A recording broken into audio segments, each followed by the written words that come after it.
Welcome back to Washington Watch. I'm Joseph Backholm, sitting in for Tony today. This November, in the wake of the U.S. Supreme Court's decision to strike down Roe versus Wade, the issue of abortion is on the ballot in 5 states across the country. Now, in Michigan, citizens will be asked to consider Proposal 3, the so-called Reproductive Freedom for All proposal. Now, the proposal, if passed, would codify abortion into the state's constitution. But as we'll discuss today, Proposal 3 goes even further. Joining me now to discuss this is John Bursch. He's the Alliance Defending Freedom's Senior Counsel and Vice President of Appellate Advocacy. He is also the former Solicitor General of the state of Michigan. John, good to see you today. Good to see you as well. Thank you for having me on. Now, first, on the abortion part of this, what does Proposal 3 mean for unborn babies in Michigan? It means that they're not going to have any protection whatsoever. The act says that it allows abortion as a fundamental right in Michigan, and it purports to give the legislature authority to regulate after viability, which would typically be around 21 to 22 weeks. But it says, notwithstanding the legislature's authority, if an abortionist decides in their professional judgment that the abortion procedure is necessary for the physical or mental health of the mother, then they can authorize the abortion anyway.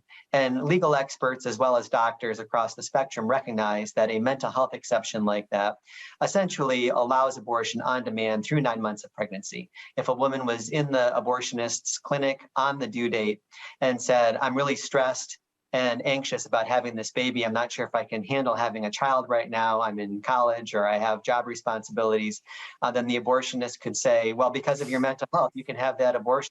And courts and prosecutors would have to defer to their professional judgment. So it's an abortion on demand through all 9 months of pregnancy, and would wipe out existing Michigan law, existing since 1931, that protects life beginning at conception. Now, to that point, a couple specific provisions that currently exist in Michigan, they have a ban on partial birth abortion. There is a law that protects babies who survive abortions. Would Proposition 3 impact those laws? It would. It would almost certainly wipe off the partial birth abortion ban because it protects all manner of abortions. It doesn't provide any room for the legislature to regulate in that respect. In fact, the legislature can't regulate at all unless it's to preserve the health of the mother, not the dignity or the life of the unborn child. So certainly that would be gone. And I'm sorry, the second one was, the born alive. Yes, that would Correct. Also be problematic because the constitutional provision specifically provides that children don't have any rights unless they're born and can live without any extraordinary medical measures. And typically in a born alive situation, at a minimum, the infant would need a feeding tube and oxygen and things like that. And those would be considered extraordinary medical measures. So that law too would almost certainly be invalid. Now, John, recently we've seen growing concern that this has impacts far beyond the issue of abortion. Tell us about some of those. Well, let's start with the fact that it has no limitations when it comes to age. The Act specifically applies to every individual without limitation. And so that means a minor would be able to have an abortion without her parents' consent or even notification. What's more, the Act defines, or the provision provides that this right to reproductive freedom includes sterilization. So that meant if a teenage girl or boy wanted to have a sterilization for purposes of a gender change, then they would be able to get that too without parental consent or even notification. Keeping in mind, of course, that any other medical procedure that a child would have in Michigan would absolutely require their parents' informed consent and approval. In addition, the proposal has all kinds of other crazy provisions in it. It says the state may not take any adverse action against anyone who assists in an abortion. On the one hand, that would protect the school counselor who takes a teenager to the abortion clinic for the abortion without informing the parents, no consequence for them for participating in that abortion. Or even if a non-medical professional was called in to assist in the abortion, there would be no consequences for them either. Maybe most incredibly, it even arguably removes any malpractice actions for mothers who are maimed or killed in the abortion procedure in addition to their child under that same provision, because after all, a state judgment in a malpractice action is a state action. And if the state cannot take any adverse action against someone who participates in an abortion, then a malpractice lawsuit can't even get off of square one.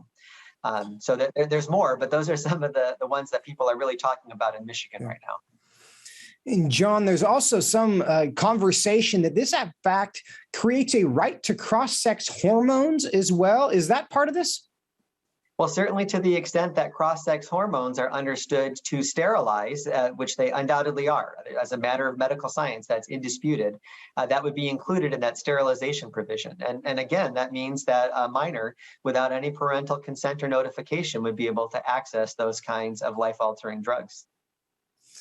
Now, John, we've got about a minute left. What's the future of this in Michigan? How are the voters responding to this debate and the new information that continues to come to the surface about what it will do?